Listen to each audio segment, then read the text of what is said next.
ರಂಗಾಯಣ ಮತ್ತು ಚಿಣ್ಣರ ಮೇಳಕ್ಕೂ ಬಹಳ ವರ್ಷಗಳ ನಂಟು. ನಾವು ಯೌವನದಲ್ಲಿದ್ದಾಗ ಶುರುವಾದಂಥ ಸಂಸ್ಥೆ ರಂಗಾಯಣ. ರಂಗಾಯಣ ಸಂಸ್ಥೆ ನನ್ನ ತಲೆಮಾರಿನ ಮೈಸೂರು ಸುತ್ತಮುತ್ತಲಿರತಕ್ಕಂತಹ ನನ್ನಂಥವ್ರ ಮೇಲೆ ತುಂಬ ಪ್ರಭಾವನ ಬೀರಿತು.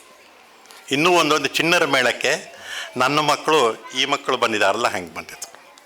ಒಂದು ಸಲ ಚಿಣ್ಣರ ಮೇಳನ ನಮ್ಮಪ್ಪ ಉದ್ಘಾಟನೆ ಮಾಡಿದ್ರು. ಹಾಗಾಗಿ ನನಗೂ ಚಿಣ್ಣರ ಮೇಳಕ್ಕೂ ರಂಗಾಯಣಕ್ಕೂ ಬಹಳ ದೊಡ್ಡ ಸಂಬಂಧ ಇದೆ. ಮೊನ್ನೆ ಯೋಗಣ್ಣ ಸತೀಶ್ ಅವ್ರ ಮೇಲ್ಕೋಟೆಗೆ ಬಂದ್ಕೊಟ್ಟು ಯೋಗಣ್ಣನ ಜೊತೆ ನಾನು ಮಾತಾಡ್ತಾ ಈ ಹೆಸರು ಗಾಂಧಿವಾದಿಯನ್ನು ಸೇರಿಸ್ಬೇಡ ಮಾರಾಯ ಅಂತ ಹೇಳೋ ಹೊತ್ತಿಗೆ ಅವ್ರು ಫೋನ್ ಇಟ್ಬಿಟ್ರು. ಗಾಂಧಿವಾದಿ ಅಂತ ನನ್ನ ಹೆಸರು ಜೊತೆ ಸೇರಿಸ್ಬಿಟ್ರು. ನನಗೆ ಗಾಂಧಿವಾದಿ ಅಂತ ಹೇಳ್ಕೊಳಕ್ಕೆ ಭಾಳ ಇಷ್ಟ ಅಲ್ಲ. ಆದರೆ ನಾನು ಗಾಂಧಿವಾದಿ ನಾನು ಒಬ್ಬನೇನಾ ಅಲ್ವಾ ಅಂತ ಪರೀಕ್ಷೆ ಮಾಡೋಕ್ಕೆ ಒಂದು 4 ಪ್ರಶ್ನೆ ನಿಮಗೆ ಕೇಳ್ತೀನಿ. ನೀವೆಲ್ಲರೂ ಜೋರಾಗಿ ಉತ್ತರ ಕೊಡ್ಬೇಕು. ಅದಕ್ಕೆ ಕೊಡ್ತೀರಾ ನೋಡೋಣ ಮಕ್ಕಳು? 4 ಪ್ರಶ್ನೆ ಕೇಳ್ತೀನಿ. ನಾವು ಸತ್ಯ ಹೇಳಬೇಕಾ ಸುಳ್ಳು ಹೇಳಬೇಕಾ? ಸತ್ಯ ಹೇಳಬೇಕು. ನಾವು ಜನನ್ನ ಪ್ರೀತಿಸಬೇಕಾ ದ್ವೇಷ ಮಾಡಬೇಕಾ? ಅಲ್ವಾ? ಆಮೇಲೆ ಬಡವರು ಕಷ್ಟದಲ್ಲಿರೋರಿಗೆ ಬದುಕಕ್ಕೆ ಅವಕಾಶ ಮಾಡಿಕೊಡ್ಬೇಕಾ ಅವಕಾಶ ಮಾಡಿಕೊಡ್ಬಾರ್ದ? ನಮಗೆ ಕುಡಿಯೋಕ್ಕೆ ಶುದ್ಧವಾದ ನೀರು ಗಾಳಿ ಬೇಕಾ ಬೇಡವಾ? ಎಲ್ಲದಕ್ಕೂ ಉತ್ತರ ಕೊಟ್ಟರೆ ನಾನೊಬ್ಬ ಗಾಂಧಿವಾದಿ ಅಂಬೇಡ್ಕರ್ವಾದಿ ಅಲ್ಲ, ನೀವು ಕೂಡ ಗಾಂಧಿವಾದಿಗಳು ಅಂಬೇಡ್ಕರ್ವಾದಿ. ಗಾಂಧಿವಾದ ಅಂಬೇಡ್ಕರ್ವಾದ ದೊಡ್ಡದೇನಲ್ಲ, ಅದು ಕಾಮನ್ ಸೆನ್ಸ್. ಮಕ್ಕಳ ಹೃದಯದಲ್ಲಿರೋ ನೀವೆಲ್ಲ ಹೇಳಿದ್ರಲ್ಲ ಇದು ಬೇಕು ಇದು ಬೇಕು ಇದು ಬೇಕು ಅನ್ನರಲ್ಲ, ಅದೇ ಅವೆರಡು ದೊಡ್ಡ ಚೇತನಗಳು. ಇವತ್ತು ಅಂಬೇಡ್ಕರ್ ಅವರು ಹುಟ್ಟಿದ ದಿನ. ಇವೆರಡು ದೊಡ್ಡ ಚೇತನಗಳು ಹೇಳಿದ ನೀವೇನು ಹೇಳಿದ್ರೋ ಅದಷ್ಟನ್ನೇ ಹೇಳಿತು. ನಾವು ದೊಡ್ಡವರು ಅದನ್ನು ಭಾಳ ಗೋಜಲು ಮಾಡಿ ಇಟ್ಬಿಟ್ಟಿದ್ದೀವಿ. ಇನ್ನೊಂದು, ಈ ಚಿಣ್ಣರ ಮೇಳ ನಡೆಯೋದಿದೆಯಲ್ಲ, ಈ ಮಕ್ಕಳ ಜೊತೆ ಕೆಲಸ ಮಾಡೋದಿದೆಯಲ್ಲ, ಇದೊಂದು ಚಟ ಇದು. ನಾವು ಮೇಲ್ಕೋಟೆಯಲ್ಲಿ ಒಂದು 30 ವರ್ಷದಿಂದ ಬೇಸಿಗೆ ಶಿಬಿರ ಮತ್ತು ದಸರಾದಲ್ಲಿ ನವರಾತ್ರಿ ಅಂತ ಒಂದು ಬೇಸಿಗೆಯಲ್ಲಿ ದೊಡ್ಡ ಮರದ ನೆರಳಿನಲ್ಲಿ ಅಂತ ಒಂದು ಶಿಬಿರ ಒಳಗೆಲ್ಲ ದಶಕಗಳಿಂದ ನಡೆಸ್ತಾ ಬಂದಿದ್ವಿ. ಈ ಮಕ್ಕಳ ಜೊತೆ ಕೆಲಸ ಮಾಡಿ ಹುಟ್ಟು ತರಲೆ ಕೆಲಸ ಇದು. ಚೇಷ್ಟೆ ಮಾಡತ್ವೆ, ಹೊಡೆದಾಕತ್ವೆ, ಗಲಾಟೆ ಮಾಡತ್ವೆ, ಹೇಳಿದ ಮಾತು ಕೇಳಲ್ಲ. ಆ ನಿಮಿಷ ಅವರು ಬೈಬೇಕು ಹೊಡಿಬೇಕು ಅನ್ನಿಸ್ತಾ ಇರುತ್ತೆ. ಇದೊಂದು ಶಿಬಿರ ಮುಗಿದೋದ್ರೆ ಸಾಕಪ್ಪ, ಮುಂದಿನ ವರ್ಷದಿಂದ ಮಾಡೋದು ಬೇಡ ಅಂತ ಎಲ್ಲ ಸಂಘಟಕರಿಗೂ ಅನಿಸುತ್ತೆ. ಆದರೆ ಮುಂದಿನ ವರ್ಷ ಈ ಸಮಯ ಬರೀ ಇದೊಂದು ವರ್ಷ ಮಾಡಿಬಿಡೋಣ ಅನ್ಸಕ್ಷರು. ಇದೊಂದು ಚಟ ಇದು. ಇಲ್ಲಿ ಯಾಕೆ ಚಟ ಆಗುತ್ತೆ ಇಷ್ಟ ಆಗುತ್ತೆ ಅಂದರೆ, ಈ ಶಿಬಿರಗಳಲ್ಲಿ ಕಪಟ ಇಲ್ಲ. ಇಲ್ಲಿ ಕಪಟ ಇಲ್ಲ. ಎಲ್ಲ ಮಕ್ಕಳಿರೋದ್ರಿಂದ ಇಲ್ಲಿ ಮೋಸ ಇಲ್ಲ, ಕಪಟ ಇಲ್ಲ, ಸ್ಪರ್ಧೆ ಇಲ್ಲ. ಹಾಗಾಗಿ ಆಯೋಜಕರಿಗೆ ಇದನ್ನು ಮಾಡೋಣ, ಮಕ್ಕಳ ಜೊತೆ ಇರೋಣ ಅಂತ ಅನಿಸ್ತಾ ಇದೆ. ಬಹುಶಃ ಸತೀಶ್ ಅವ್ರಿಗೆ, ಸಂತೋಷ್ ಅವ್ರಿಗೆ, ನನ್ನ ರಂಗಾಯಣದ ಮಿತ್ರರಿಗೆ ಮಿಕ್ಕಿದ್ದೇನು ಮಾಡಬೇಡ್ರಿ, ಇಡೀ ವರ್ಷ ಚಿಣ್ಣರ ಮೇಳನೆ ಮಾಡ್ಕೊಂಡಿರಿ ಅಂತಂದ್ರೆ ಅವ್ರು ಎಲ್ಲರೂ ಕೈ ಎತ್ತಾರೆ. ಹೌದು ಸರ್, ಅದನ್ನೇ ಮಾಡ್ಕೊಂಡಿರ್ತೀವಿ, ಬೇರೆ ಏನು ಮಾಡೋದಿಲ್ಲ ಅಂತ ಬೇಕಾದರೆ ಅಂತಾರೆ.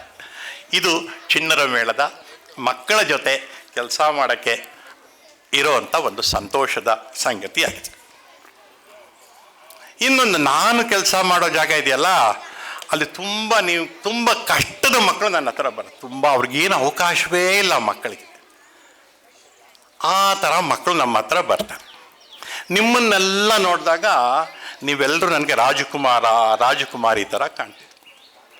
ನಿಮ್ಮ ಅಪ್ಪ ಅಮ್ಮ ರಾಜ ರಾಣಿ ಥರ ಕಾಣ್ತಾರೆ. ಯಾವ ರಾಜನ ಥರ ಕಾಣ್ತಾರೆ ನಿಮ್ಮಪ್ಪ ಅಂದರೆ ಶುದ್ಧೋಧನ ಥರ ಕಾಣ್ತಾರೆ. ನಿಮ್ಮಮ್ಮಂದ್ರೆಲ್ಲ ಗೌತಮಿ ಥರ ಕಾಣ್ತಾರೆ. ಹಾಗಾದ್ರೆ ನೀವು ಯಾರ ಥರ ಕಾಣ್ತಾ ಇರ್ತೀರಿ? ನಿಮ್ಮಪ್ಪ ಶುದ್ಧೋಧನ ಆದರೆ, ನಿಮ್ಮಮ್ಮ ಗೌತಮಿ ಆದರೆ ನೀವ್ಯಾರು? ಸಿದ್ಧಾರ್ಥರು ನೀವೆಲ್ಲ ಅಲ್ವಾ? ನೀವೆಲ್ಲ ಸಿದ್ಧಾರ್ಥ ಆಗಿದ್ದೀರಿ. ಸಿದ್ಧಾರ್ಥನವ್ರ ಅಪ್ಪ ಅಮ್ಮ ಹೆಂಗೆ ಬೆಳೆಸಿದ್ರು ಗೊತ್ತಾ ನಿಮಗೆ? ಅವನಿಗೆ ಕಷ್ಟನೇ ತೋರಿಸ್ಲಿಲ್ಲ. ಮನೆ ಒಳಗೆ ಹಾಗೇ ಇಟ್ಟಿದ್ರು. ಅವನಿಗೆ ಕಷ್ಟ ಅಂದರೆ ಏನು ಗೊತ್ತಾಗಬಾರ್ದು. ನಂತರ ಬಿಳಿ ಗಡ್ಡ ಆಗಿರೋರು ಕಾಣಬಾರ್ದು, ವಯಸ್ಸಾಗಿರೋರು ಕಾಣಬಾರ್ದು, ಹಸಿವು ಕಾಣಬಾರ್ದು, ಶೆಕೆ ಕಾಣಬಾರ್ದು, ಬಿಸಿಲು ಕಾಣಬಾರ್ದು ಅನ್ನೋ ಹಾಗೆ ಮಗುವನ್ನ ಅರಮನೆ ಒಳಗೇ ಇಟ್ಟಿದ್ರು. ಇವತ್ತಿನ ಕಾಲಘಟ್ಟದಲ್ಲಿ ನಮ್ಮ ಅಪ್ಪ ಅಮ್ಮಂದಿರೆಲ್ಲ ಶುದ್ಧೋಧನ ಗೌತಮೀರೇ ಆಗಿದ್ದಾರೆ. ಅವ್ರ ಮಕ್ಕಳಿಗೆ ಯಾವುದೂ ಕಷ್ಟ ಕೊಡೋದಿಲ್ಲ. ಅವರವ್ರ ಸಾಮರ್ಥ್ಯ ತಕ್ಕನಾಗಿ ಅವರು ಶುದ್ಧೋಧನ ಮತ್ತು ಗೌತಮಿ ಆಗಿದ್ದಾರೆ. ಅವರೆಲ್ಲ ಮಕ್ಕಳು ಸಿದ್ಧಾರ್ಥರಾಗೇ ಬೆಳೀತಿದ್ದಾರೆ. ಅವ್ರಿಗೆ ಯಾವುದೂ ಕಷ್ಟ ಗೊತ್ತಿಲ್ಲ. ಬೆಳ್ಳಿ ಚಮಚನ ಬಾಯಲ್ಲಿಟ್ಕೊಂಡೇ ಹುಟ್ಟಿದ್ದಾರೆ ನಮ್ಮ ಮಕ್ಕಳೆಲ್ಲ. ಕಷ್ಟ ಗೊತ್ತಿಲ್ಲ, ಹಸಿವು ಗೊತ್ತಿಲ್ಲ, ಏನು ಕೇಳಿದ್ರೆ ಅದು ಸಿಕ್ಬಿಡುತ್ತೆ ಅಲ್ವಾ. ನಮ್ಮ ಮಕ್ಕಳನ್ನ ಹಾಗೆ ಬೆಳೆಸ್ತಾ ಇದ್ದೀವಿ. ನಮ್ಗೆ ಆಗಬೇಕಾಗಿರೋದನ್ನ ಎಲ್ಲ ಸಿದ್ಧಾರ್ಥರಾಗಿ ಉಳ್ಕೊಂಬಿಟ್ರೆ ಏನು ಕತೆ. ಎಲ್ಲ ಶಾಪಿಂಗ್ ಮಾಲ್ಗಳು ದೊಡ್ಡದು ಆಗ್ತಾ ಹೋಗುತ್ತೆ. ನೀವೆಲ್ಲ ಸಿದ್ಧಾರ್ಥರಾಗಿ ಉಳ್ಕೊಂಬಿಟ್ರೆ, ಎಲ್ಲ ಜೀವನದಲ್ಲಿ ಮಜಾ ಮಾಡ್ಕೊಂಡಿರ್ತೀವಿ ಅಂದ್ಬಿಟ್ರೆ ನೀವೆಲ್ಲರೂ ಸಿದ್ಧಾರ್ಥರಾಗ್ಬಿಟ್ರಿ. ಬುದ್ಧರಾಗಬೇಕು ಅಂತ ಆಸೆ ಇದೆ. ಇವತ್ತು ಅಂಬೇಡ್ಕರ್ ಜಯಂತಿ. ಅಂಬೇಡ್ಕರ್ ಅವರು ಬುದ್ಧನಿಂದ ಹೋದ್ರು. ನಮಗೆಲ್ಲರೂ ನೀವು ಪೂರ್ತಿ ಬುದ್ಧರಾಗದೆ ಹೋದ್ರು ಪರವಾಗಿಲ್ಲ, ಸಿದ್ಧಾರ್ಥನ ದಾರಿ ಬಿಟ್ಟು ಬುದ್ಧನ ದಾರಿಗೆ ಬಂದ್ರಪ್ಪ ಅಂತ ನಾವು ಹೇಳ್ತಾ ಇದ್ವಿ. ಬುದ್ಧ ಅದವನಿಗೆ ಏನಾಗುತ್ತೆ? ಬುದ್ಧ ಅಂದ್ರೆ ಏನು? ಅರಿವು, ಜ್ಞಾನ ಬಂದರೆ ಬುದ್ಧ ಆಗ್ತಾನೆ, ಜ್ಞಾನ ಬರದಾದ್ರೆ ಸಿದ್ಧಾರ್ಥ. ಬರೀ ಹಿಂಗೆ ಮೊಬೈಲಲ್ಲಿ ಆಟ ಆಡ್ಕೊಂಡು, ಶಾಪಿಂಗ್ ಮಾಲ್ಗೆ ಹೋಗ್ಕೊಂಡು, ಪೆಪ್ಸಿ ಕುಡ್ಕೊಂಡು, ದಿನ ಒಂದು ಹೊಸ ಬಟ್ಟೆ ತೊಗೊಂಡು ಇರೋರೆಲ್ಲ ಸಿದ್ಧಾರ್ಥ. ನೀವು ಬುದ್ಧ ಆಗ್ಬೇಕಾ ಸಿದ್ಧಾರ್ಥರಾಗ್ಬೇಕಾ? ಎರಡೂ ಆಗ್ಬೇಕ. ಮಧ್ಯಮ ಮಾರ್ಗ ಬುದ್ಧ ಹೇಳಿದ್ದು ಅದೇ ಕಣ, ಮಧ್ಯಮ ಮಾರ್ಗ. ಎರಡೂ ಇಟ್ಕೊಳ್ಳಿ ಸಾರ್, ಜಾಸ್ತಿ ಮಾಡಿಬಿಡಿ. ಆದರೆ ನಾವೇನಾಗ್ತೇವೆ ಗೊತ್ತಾ, ಬುದ್ಧ ಆಗ ಕಡೆಗೆ ಹೋಗ್ತಾನೆ ಇಲ್ಲ, ಬರೀ ಸಿದ್ಧಾರ್ಥರಾಗೆ ಇದ್ಬೋಣ ಅಂತಿದ್ವಿ. ಕರೆಕ್ಟ್, ಸರಿಯಾಗಿ ಹೇಳ್ದ ಸರ್ ಅವನು. ಆದರೆ ನಮ್ಮ ಮಕ್ಕಳಿಗೆ ಜ್ಞಾನ ಬರದೇ ಇದ್ದರೆ, ಅರಿವು ಬರದೇ ಹೋದರೆ, ಮಣ್ಣನ್ನು ಮುಟ್ಟದೆ ಹೋದರೆ, ಕಷ್ಟ ಸುಖ ಗೊತ್ತಾಗದೆ ಹೋದರೆ, ಯಾವುದಕ್ಕೂ ಸ್ಪಂದಿಸದೆ ಹೋದರೆ ನಿಜವಾದ ಸಮಾಜ ಸೃಷ್ಟಿ ಹೆಂಗಾಗತ್ತೆ? ಬರೀ ದ್ವೇಷ, ಅಸೂಯೆ, ಸಂಕಟದಲ್ಲಿ ಇಡೀ ಪ್ರಪಂಚ ಸಿಕ್ಕಾಕೊಂಡ್ಬಿಡುತ್ತೆ. ಇವತ್ತಾಗಲೇ ಅನುಭವಿಸ್ತಾ ಇದ್ದೀವಿ, ನೋಡಿದಿರಲ್ಲ ಅಮೇರಿಕಾದವ್ರು ಏನು ಮಾಡ್ತಿದ್ದಾರೆ, ಇರಾನ್ನವ್ರು ಏನಾಗ್ತಾ ಇದೆ.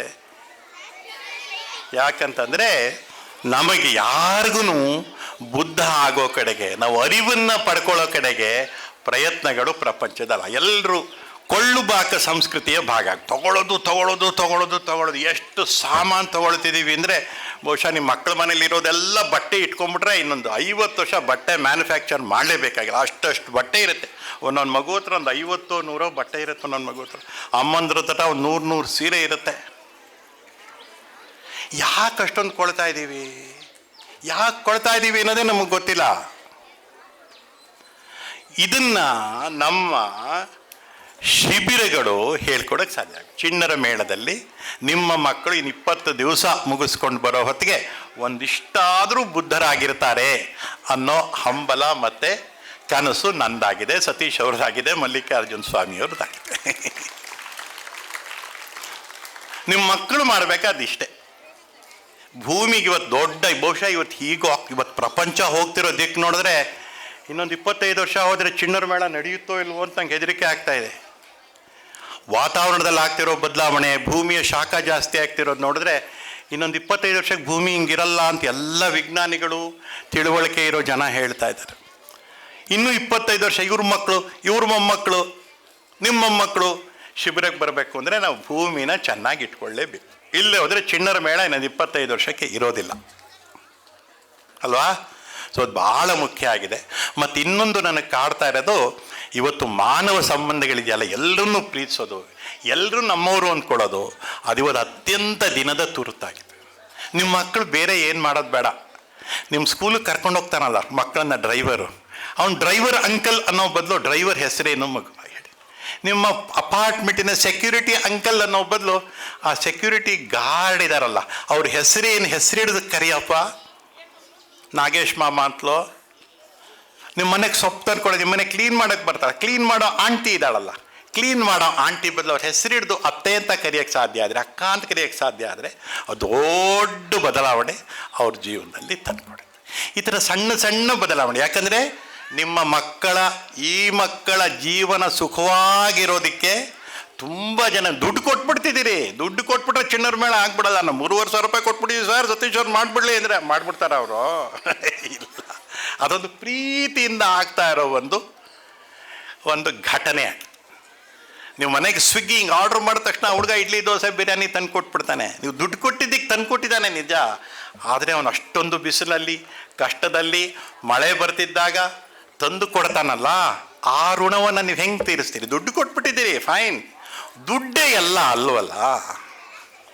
ಅವ್ರು ಎಲ್ರಿಗೂ, ನಮ್ಮ ಮಕ್ಕಳ ಜೀವನವನ್ನು ಯಾರ್ಯಾರು ಸುಖ ಮಾಡ್ತಿದ್ದಾರೋ ಅವರೆಲ್ಲರೂ ನಮ್ಮ ಮಕ್ಕಳು ಕೃತಜ್ಞರಾಗಿರೋ ಹಾಗೆ ತಿಳಿಸೋದು ನಮ್ಮ ದೊಡ್ಡ ಜವಾಬ್ದಾರಿ. ದಯಮಾಡಿ ನಿಮ್ಮ ಮಕ್ಕಳು ಅದೆಲ್ಲ ಮಾಡಲಿ. ಚಿಣ್ಣರ ಮೇಳದಿಂದ ಹೊರಗೆ ಬರೋ ಹೊತ್ತಿಗೆ ಒಂದಿಷ್ಟು ಸಿದ್ಧಾರ್ಥನ ಗುಣಗಳು, ಸಿದ್ಧಾರ್ಥ ಕೆಟ್ಟವನಲ್ಲ, ಈ ಲೌಕಿಕ ಬದುಕಿನಲ್ಲಿದ್ನಲ್ಲ ಅಲ್ಲಿಂದ ಬಿಟ್ಟು ಇನ್ನೊಂದು ಹೆಜ್ಜೆ ಮುಂದೆ ಯೋಚನೆ ಮಾಡೋಕ್ಕೆ ಶುರು ಮಾಡಿದ್ರೆ ಜೀವನದ ಮೂಲಭೂತ ಪ್ರಶ್ನೆ, ನಾನು ಯಾಕೆ ಭೂಮಿ, ನಮಗೆಲ್ಲ ನಾವು ಬಳಸೋವಂಥ ಎಲ್ಲ ಗ್ಯಾಜೆಟ್ಗಳದ್ದು ಫೀಚರ್ಗಳೇನಿದೆ ಗೊತ್ತಾ? ಹೊಸ ಮೊಬೈಲ್ ತೊಗೊಂಡ್ರೆ ಏನೇನು ಫೀಚರ್ಸ್ ಇದೆ ಗೊತ್ತು, ಹೊಸ ಕಾರ್ ತೊಗೊಂಡ್ರೆ ಏನೇನು ಫೀಚರ್ಸ್ ಇದೆ ಗೊತ್ತು. ಆದರೆ ದೇವರು ಕೊಟ್ಟಿರೋ ನಮ್ಮ ದೇಹ ಮತ್ತು ಬುದ್ಧಿಗೆ ಏನೇನು ಫೀಚರ್ಸ್ ಇದೆ ಅಂತ ನಮಗೆ ಗೊತ್ತೇ ಇಲ್ಲ. ಅದು ಮಿನಿಮಮ್ ಯೂಸ್ ಮಾಡ್ತಾ ಇದ್ದೀವಿ. ಮೊಬೈಲ್ ಎಲ್ಲ ಫೀಚರ್ಸು ಗೊತ್ತಿರುತ್ತೆ ನಮಗೆ, ಸ್ಕೂಟರ್ನ ಎಲ್ಲ ಫೀಚರ್ಸು ಗೊತ್ತಿದೆ, ನಿಮ್ಮ ಕಂಪ್ಯೂಟರ್ನ ಎಲ್ಲ ಫೀಚರ್ಸು ಗೊತ್ತಿದೆ. ನನ್ನ ಬಾಡಿ ಮತ್ತು ಮೈಂಡಿನ ಫೀಚರ್ಸ್ ಏನಿದೆ ಅದರ ಮಿನಿಮಮ್ ಯೂಸ್ ಮಾಡ್ತಾ ಇದ್ದೀವಿ. ಅದ್ರ ಕಡೆಗೆ ನಾವೆಲ್ಲರೂ ಗಮನ ಕೊಟ್ಟು ಕೆಲಸ ಮಾಡಬೇಕಾಗಿದೆ. ಈ ಜುಲೇಖಾ ಬೇಗಮ್ ಅವ್ರ ಹಿರಿಯರು ಈಗೆಲ್ಲ ಕೂತ್ಕೊಂಡು ಮಾತಾಡುವ, ಅಕ್ಕ ನಿಮ್ಮ ಫೋನ್ ನಂಬರ್ ಕೊಡಿ ಅಂತಂದೆ. ಫೋನ್ ನಂಬರ್ ಕೊಟ್ಟರು. ನಾನು ಜುಲೇಖಾ ಬೇಗಮ್ ಅಂತ ಬರ್ಕೊಂಡೆ. ಸರಸ್ವತಿ ಜುಲೇಖಾ ಬೇಗಮ್ ಅಂತ ಬರ್ಕೋ ಅಂತಂದ್ರು. ನನಗೊಂದು ದೊಡ್ಡ ಮೆಟಾಫರ್ ಆಗಿ ಕಾಣ್ತದೆ. ಸರಸ್ವತಿ ಜುಲೇಖಾ ಬೇಗಮ್ ಇವತ್ತು ನಮಗೆ ಆಗಬೇಕಾಗಿರೋ, ಇವತ್ತು ಬಹಳ ಕಷ್ಟದಲ್ಲಿದ್ದೀವಿ. ನನಗೆ ನಿಜವಾಗ್ಲೂ ಸರಸ್ವತಿ ಜುಲೇಖಾ ಬೇಗಮ್ ಅನ್ನೋದು ನನಗೆ ದೊಡ್ಡ ಇವತ್ತು ಕಣ್ಣು ತೆರೆಸೋವಂಥ ಕಥೆ. ಸಣ್ಣದಾಗಿ ಹೇಳಿದ್ರು ಅವರು, ನನಗೆ ಬಹಳ ದೊಡ್ಡದು ಆಗಿ ನನಗೆ ಕಾಣಿಸ್ತು. ಸರಸ್ವತಿ ಜುಲೇಖಾ ಬೇಗಮ್ ಅವ್ರಿಗೆ ಮತ್ತೊಮ್ಮೆ ನಮಸ್ಕಾರ ಹೇಳ್ತೀನಿ. ಈ ಶಿಬಿರ ತುಂಬ ಚೆನ್ನಾಗಿ ನಡೀಲಿ. 29 ವರ್ಷದಿಂದ ನಡೀತಾ ಬಂದಿದೆ ರೀ ಈ ಶಿಬಿರ. ಬಹುಶಃ ನಿಮ್ಮ ಭಾಳ ಜನದ ಮದುವೆ ಆಗಿತ್ತು ಅನ್ನೋ ಗೊತ್ತು, ಹಾಗೇ ಇರಲಿಲ್ಲ ನಿಮ್ದು ಯಾರ್ದು ಮದುವೆ. ಅವಾಗಿಂದ ಈ ಶಿಬಿರ ನಡೀತಾ ಇದೆ. 100 ವರ್ಷ, ಇನ್ನೂ 10 ವರ್ಷ ಕ್ಲೈಮೇಟ್ ಚೇಂಜ್ ಆಗದೇನೆ ಈ ಶಿಬಿರ ಇನ್ನೂ 50 ಇನ್ನು ಎಷ್ಟು ದಿವಸ ಆಗುತ್ತೋ ಆ ಶಿಬಿರ ನಡೀಲಿ ಅಂತ ಹೇಳಿ ಈ ಕಾರ್ಯಕ್ರಮಕ್ಕೆ ನನ್ನನ್ನು ಕರೆದು ನನಗೆ ಗೌರವ ಮಾಡಿದಂತಹ ಸತೀಶ್ ತಿಪ್ಟೂರ್ ಅವ್ರನ್ನ ತುಂಬ ವರ್ಷದ ಸ್ನೇಹಿತರಲ್ಲ, ಆದರೆ ಸಮಾನ ಮನಸ್ಕರು ಒಂಥರ ಅವ್ರನ್ನ ನೋಡಿದಾಗ ಲವ್ ಅಟ್ ಫಸ್ಟ್ ಸೈಟ್ ಆದಂಥ ಕೆಲವೇ ಜನರಲ್ಲಿ ಸತೀಶ್ ಅವರು ಕೂಡ ನನಗೊಬ್ಬರು. ಸೊ ಇಲ್ಲಿಗೆ ಬಂದಿದ್ದು, ನಿಮ್ಮನ್ನೆಲ್ಲ ಭೇಟಿ ಮಾಡಿದ್ದು ನಂಗೆ ತುಂಬ ಸಂತೋಷ ಆಯಿತು. ನಾಳೆಯಿಂದ ನನ್ನ ಮಗ ಸೊಸೆ ಕೂಡ ನಿಮ್ಮ ಮಕ್ಕಳಿಗೆಲ್ಲ ಪಕ್ಷಿ ತೋರ್ಸೋಕ್ಕೆ ಅವರು ಬರ್ತಾರೆ.